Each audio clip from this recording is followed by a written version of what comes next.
Hi, I'm Rodney. I'm Creative Director at Lippincott. I'm based here in New York, and I'm going to spend a few minutes telling you about the Southwest Identity program that we created.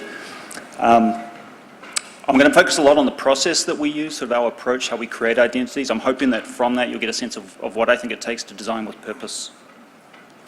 Let's start at the end. This is a different kind of airline. One that invented low fares so everyone could fly. One that decides where to go next by putting your needs first. And knows people are its most powerful fuel. Some say we do things differently. We say, why would we do things any other way? Without a heart, it's just a machine.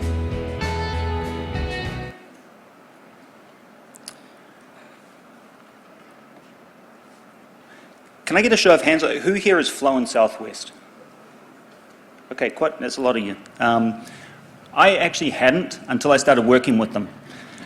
So my impression of Southwest was very much based on just observation, going to the airport, seeing the brightly colored planes, checking out YouTube videos of the flight attendants, rapping the in-flight, safety messages. They all have their own sort of way of doing it. Or when you're at the airport and you see people lined up and they've got a very different way of boarding a plane. It's unassigned seating, so it's sort of looked a little chaotic to me, honestly. I didn't really know what this airline was about, and it seemed just unusual. I also knew, though, that a lot of people really engage with Southwest. They have a huge and loyal fan base. There's sort of an engagement that happens that you don't really see with any other airline. People seem to like the way they're treated. They like the fact that they're made to feel that they're cared for when they're on Southwest. So when I got the call, it was a little bit nerve-wracking, frankly. Now, not the usual nerves that you get, standing up in front of a crowd of 900 people, but the kind of nerves that you get when it's the excitement of starting a new project and you're really not too sure where the project is going to go.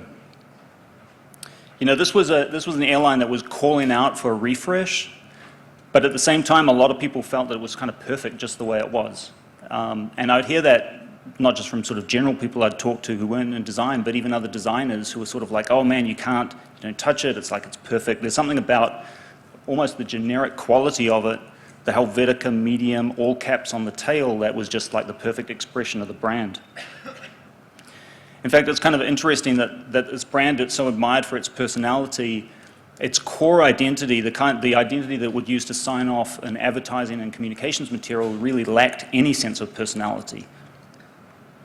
So the thing that's going through my head is, don't screw this up, because a lot of people are going to pay a lot of attention to whatever we do. And I'm not talking about you guys and the brand new commenters. I'm talking about the 100 million passengers that fly Southwest every year. That's a lot of people, and the impact that you can have on the business when you're creating an identity is quite tremendous. So if we screwed up the visual identity, there's a real chance that we could hurt the business, and that's kind of rule number one, is don't hurt the business. So where do we start? So for us at Lippincott, we have a different way of thinking about identity. I mean, for us, the purpose of brand is to advance the business. So we take a very business-focused way of looking at the world. And we approach that from three different viewpoints. One is we start by looking inside the company. We pay a lot of attention to what the vision is of the executives and the management team, what's the culture and the personality and the capabilities of the employees. We look outside to understand what's happening within the industry at large, what are customers thinking about, how are their needs shifting and changing. And then we embrace reality. We spend a lot of time thinking about what's the current identity program, what are the aspects of that program that are really iconic that we want to bring forward, what are things that we just need to lose completely, and what new things do we need to create. Our goal through this process is really to create something that's enduring. I mean, the goal for me, and I think probably for everyone in this room, is you want to create something that's going to mean enough to last. And it's going to last through the ongoing iterations and updates to the identity over time, right? So it's not a temporary thing, it's not a superficial thing. There's lots of great looking work out there that's very superficial. Our goal is to create something that hopefully not only looks great, but it's going to have real meaning tied to it. So the problem was, for Southwest is, how do we approach that? What do we do? So We started by looking inside at the brand. Southwest was started flying in 1971, and it essentially invented the low-cost carrier model. This was a brand that sort of came into the market, offered low-fare prices. It really created a whole new category of travel, and in the process, it totally transformed the industry. There was nothing like it. It was founded on a very simple strategy, and that is to deliver friendly, reliable, low-cost air travel. They've been doing that. It was true in 1971. They stick to that today. That is still the cornerstone of how they go to market. It's a really legendary company. I mean, it's a company that is totally based on culture and personality, and larger-than-life culture and personality. And in the process, it's grown to become the largest airline domestic carrier in the United States. More than any other airline here, they carry more passengers every year. It's a formula that's worked phenomenally well. So they have achieved 42 consecutive years of profitability, which is just unheard of in the airline industry. It's sort of amazing to me that the idea that if you treat people well, if you give employees the autonomy to make decisions, to deliver an experience that they themselves would want to have, that it's good for business. It's frankly amazing that no other businesses, or very few, have kind of figured this out by now, because it really pays off. But there were some pressures that the business was going through, so they had ongoing labour issues that they were dealing with and negotiation. They had also just merged with AirTran, and in the process of that merger, they had grown their employee base by 5,000, which was about 20% of their employees. Those were employees who weren't part of Southwest. They hadn't chosen to work at Southwest, but they were now part of this brand. So there was a sort of need to sort of bring the cultures together. So in terms of the identity, it was really about showing that we're still true to who we are, at the same time showing that we're changing for these new employees, and that we still stand for people who care. When we started to look outside at the identity, there's a lot of other companies, upstarts, that have come along and copied Southwest's business model of low-cost carrier, but they've delivered a much more engaging experience and taken some of that maverick space that Southwest used to occupy. At the same time, there's been a lot of unbundling of services, so Southwest isn't always seen as the lowest price in the market the way they used to. And unbundling means essentially that, yeah, you can get a cheaper fare with somebody else, but then if you want to put a bag on the plane, they're going to charge you for that. If you want a snack on the plane, they're going to charge you for that. We also now expect to control the travel experience in the palm of our hand. So technology is a much more important component of the travel experience today. And a lot of the other low-cost carriers had invented or brought in-flight entertainment packages that were really becoming the benchmark for the entire industry. So the industry was changing pretty dramatically. And then on the top end, you've got increasing stratification as well, because you now have a situation where the frequent flyers who pay full fare expect full services and have got these upgraded loyalty programs. So Southwest was really kind of finding that it's stuck in the middle, which is never a good place to be. Southwest was sort of maxing out a little bit their core customer base, so they needed to attract younger flyers. Those younger flyers were picking some of the other low-cost carriers that seemed to have a more stylish way of presenting themselves and a more engaging experience. They needed to attract more business travelers as well, and through the AirTran merger, they now had expansion into international markets. These are places where people just have no sense of who Southwest is and what it stands for.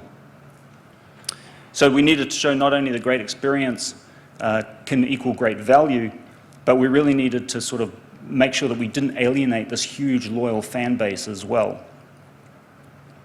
And then when we were embracing reality, this was a company that was operating under two different logos. So one is a very emotional expression of the brand. It was this, fairly elaborate winged heart, kind of an Art Deco style to it.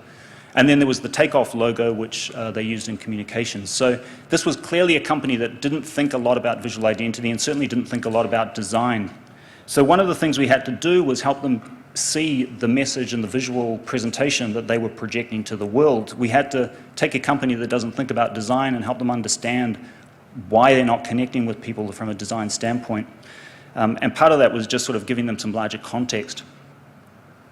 So from where they were to sort of where their customers are living today.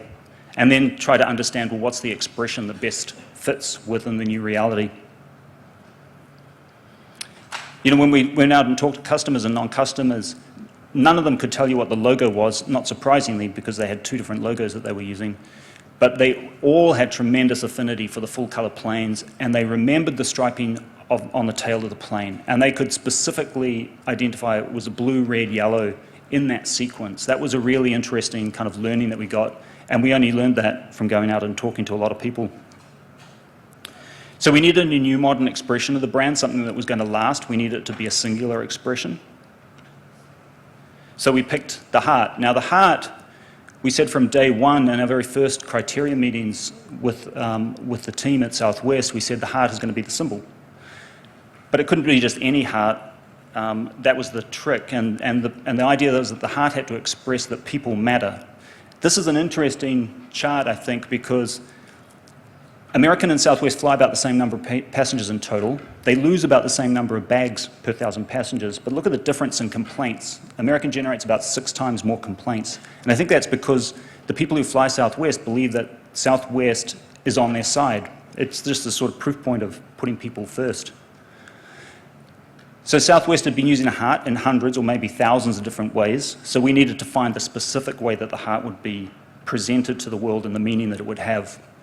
So we put the stripes into the heart because that was the most iconic element that they had in their palette to work with. And we made the heart more of a jewel so that it would feel a little bit more premium and more precious, because they used it in a way that was very sentimental, and we wanted to get away from that. We then made the heart small, and you might wonder, why would we diminish the heart? Well, the heart represents the experience you should have on the plane, but it's really sort of punctuates the experience. This is still an operationally efficient airline, and we wanted to really focus on that as well. That's also why you don't see the heart large on the tail of the plane, the way you might on another carrier. Instead, you see the heart small by the door, because we want the heart to be at human scale. So it's a reminder to everyone who enters the plane of the experience they should expect to have. That's also why the heart is on the belly of the plane, which is kind of unusual. The largest heart that's on the plane is in a place that essentially nobody sees it, which you might think is kind of odd. To understand that, you have to understand something about the culture of Southwest. That third point, the warrior spirit, goes back to Southwest's having to always fight against the status quo and feeling that it's sort of us against the rest of the industry. And that was symbolized on their old planes in the red belly. So they'd talk about this red belly warrior spirit. Well, we needed to get rid of the red belly because the two colors, red and blue, were sort of fighting each other, and we couldn't make the single impression of the brand. But the problem is you can't argue aesthetics against a cultural symbol that has real resonance internally. So we needed to replace it with a new symbol, and that new symbol, of course, was the heart on the belly of the plane, so they can still see that warrior spirit. And amazing engagement from employees taking their selfies with it, so they're really connected to it. The heart on the belly is really a gift to them. For customers, the heart appears on things they can hold in their hands. So again, it's that one-to-one connection. Really represents that Southwest takes care of the little details, sort of proof point that it takes care of the big details too. This is this idea that focusing on every little moment within the experience is just really important, and expressing the identity in a way that's true within that application and makes sense is really important as well. So I said, at the beginning, we focus on business. That's a big driver for us. It's certainly been a very successful program, and the results have been pretty astounding. It reminded me most strongly, I think, that to design with purpose, you really need to embed yourself in the organization and get to know the company and the people and the culture, and you need to have your ideas put in the context that the people who have to accept the ideas from you really feel that you have their best interest at heart as well, that you're essentially sort of a part of the team. But I didn't do this alone. I just want to give one shout out to a few people. A couple are in the room today. Steve Lawrence and Amaka Neji, who were sort of our guides in terms of the strategy, and 2 amazing design partners. This was a team of 3 of us did the entire program. Myself, Sam Aileen, and Jung Hwang. Thanks.